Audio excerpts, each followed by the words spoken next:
آج کے اس جائزے میں ہم ایک ایسی جگہ کی بات کرنے والے ہیں جو اپنی مثال آپ ہے۔ جی ہاں، پیر چناسی۔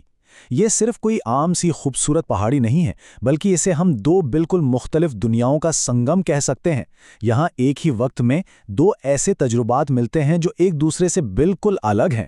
تو چلیے اس دلچسپ حقائق پر مبنی سفر کا آغاز کرتے ہیں اور دیکھتے ہیں کہ آخر اس چوٹی میں ایسا کیا خاص ہے۔ ذرا اس نمبر پر غور کریں، 2900 میٹرز۔ اگر اس کو فٹ میں دیکھا جائے تو یہ تقریباً 9500 فٹ بنتا ہے، مطلب بادلوں کو چھوتی ہوئی ایک بے حد شاندار اور حیران انگیز بلندی۔ دراصل یہ بلندی ہی پیر چناسی کو اتنا عظیم الشان بناتی ہے۔ سچ پوچھئے تو اتنی اونچائی سے دنیا کو دیکھنا ایک بالکل ہی الگ احساس ہے، اور ہمارا آج کا یہ پورا جائزہ اسی چوٹی کے ارد گرد گھومے گا، کیونکہ جو کچھ بھی ہم آگے دیکھنے والے ہیں وہ سب اسی بلندی پر موجود ہے۔ تو چلیے آگے بڑھتے ہیں۔ حصہ اول، پوشیدہ چوٹی کی تلاش اور آزاد کشمیر کا سفر۔ اب سوال یہ پیدا ہوتا ہے کہ یہ جگہ آخر ہے کہاں؟ تو پیر چناسی دارالحکومت مظفر آباد سے مشرق کی جانب صرف 30 کلومیٹر یعنی تقریباً 19 میل کے فاصلے پر واقع ہے۔ حیرت کی بات یہ ہے کہ ایک بڑے شہر کے اتنے قریب ہونے کے باوجود جب وہاں پہنچتے ہیں تو ایسا لگتا ہے جیسے کسی بالکل ہی الگ اور پرسکون دنیا میں آ گئے ہوں۔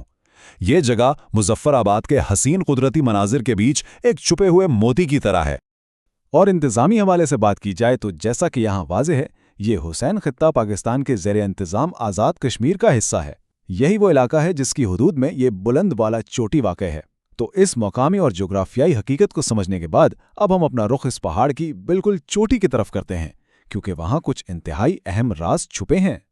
اب آتے ہیں اپنے اگلے حصے کی طرف۔ حصہ دوم، روحانی چوٹی، عقیدت کا مقام۔ اس جگہ کی ایک بہت ہی گہری روحانی اہمیت ہے، کیونکہ یہ صرف ایک پہاڑ نہیں بلکہ ایک زیارت گاہ ہے۔ زیارت یعنی ایک ایسی مقدس جگہ جہاں لوگ عقیدت سے حاضری دینے آتے ہیں۔ اصل میں پیر چناسی کی یہ چوٹی ایک نہایت ہی محترم صوفی بزرگ سید حسین شاہ بخاری کی آرام گاہ اور زیارت کے طور پر جانی جاتی ہے۔ سوچنے کی بات ہے، لوگ اتنی کٹھن چڑھائی صرف خوبصورت مناظر دیکھنے کے لیے نہیں کرتے، ان کا اصل مقصد یہاں آ کر دلی سکون پانا اور اس مزار پر اپنی عقیدت کا اظہار کرنا ہوتا ہے۔ اور اب جو چیز یہاں سب سے زیادہ حیرت انگیز اور دلکش ہے وہ اس مزار کا طرز تعمیر ہے۔ ذرا اس منظر کو دیکھیے، نیلے آسمان اور بادلوں کے درمیان یہ شاندار سبز گنبد کتنا نمایاں اور محصور کن لگ رہا ہے۔ اتنی زیادہ بلندی اور ایسی تنہائی میں اس قدر خوبصورت اور پروقار عمارت کا ہونا واقعی کسی معجزے سے کم محسوس نہیں ہوتا۔ یہ اکیلی عمارت فن تعمیر اور فطرت کا ایک ایسا حسین ملاپ ہے جو ذہن پر ایک بے حد گہرا روحانی اثر چھوڑتی ہے۔ اگر اس مقام کی تعمیراتی تفصیلات کا جائزہ لیا جائے تو در حقیقت یہ ایک ہی وقت میں مسجد بھی ہے اور ایک صوفی مزار بھی۔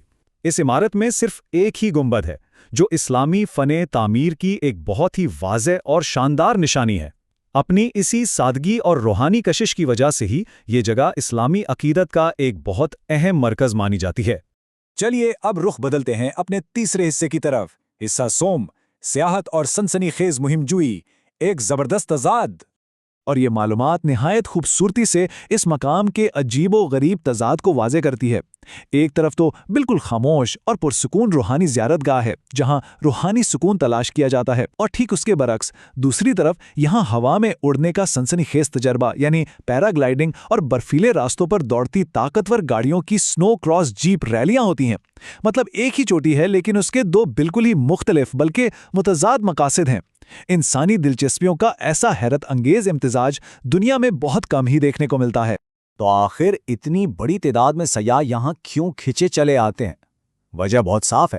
یہاں سے نظر آنے والے مظفر آباد شہر کے شاندار مناظر، آپس میں جڑے ہوئے سرسبز دیہی علاقوں کے کھلے نظارے، اور پھر ایڈونچر کے شوقین افراد کے لیے پیرا گلائیڈنگ اور سنو کراس جیپ ریلیوں جیسی زبردست ایکٹیویٹیز، یہی وہ تمام چیزیں ہیں جو مل کر اس چوٹی کو سیاحت کے حوالے سے ایک بے حد پرکشش، شاندار اور مصروف ترین مقام بناتی ہیں۔